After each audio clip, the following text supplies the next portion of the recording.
That's a good way to say it. Hey guys, my name's Casey, high school pastor here at Kumulani. Excited to just be up on the stage and to be able to read the word to you guys.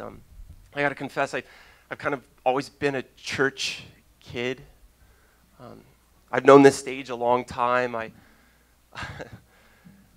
gotta say one of the first things that you learn kind of as a church kid is just from going to church time and time again is that, like, from a very young age, you learn off the bat that Jesus loves you.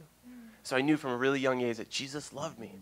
And then if you pick up on that theme, you learn more about that love. And the second thing that I learned is that Jesus loved me so much that he died for me. And as you grow in that faith, you begin to see what that looks like more. Like, Jesus loved me to the point where, like, death that I deserved, he went and paid that price instead. And I gotta say, I'm blown away by that.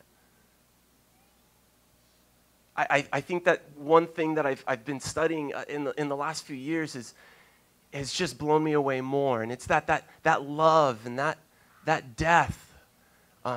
It was actually talked about hundreds of years before it actually happened. I find that fascinating. You know, we call that prophecy, and the Old Testament is like filled with tons of prophecy. And what's so sweet about that time is that there were specific men in different seasons that would actually speak to the nation of Israel about the things concerning God. You could kind of think of the prophets as like God's mouthpiece. And so there would be really good seasons where the prophet would be like, hey guys, like, the Lord is just stoked on you guys right now, like, keep it up. But I gotta be honest, there were more bad seasons than good seasons. And time again in those seasons, the prophet would be there to go, guys, what are you doing? You are God's people. You're the nation of Israel. What are you doing? And so it's in one of those seasons that the prophet Isaiah really begins to speak about Jesus. And he calls Jesus a suffering servant, someone that knows grief. And here's kind of what's blowing my mind in the last couple of years. Are you ready for it? Not only does Isaiah talk about Jesus over 700 years before Jesus is even on the scene, but he also talks about you and me. And so what I want to do, if you have a Bible, let's open that up. And we're going to go to Isaiah 53. And we're just going to read the first 6 verses and then just contemplate on that. Okay, so I'm going to give you 30 seconds here. Meaning like 2.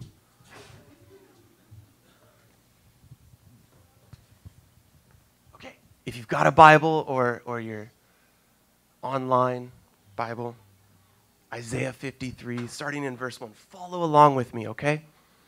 And remember, this is Isaiah to the people of Israel saying, hey, who has believed our report, and to whom has the arm of the Lord been revealed?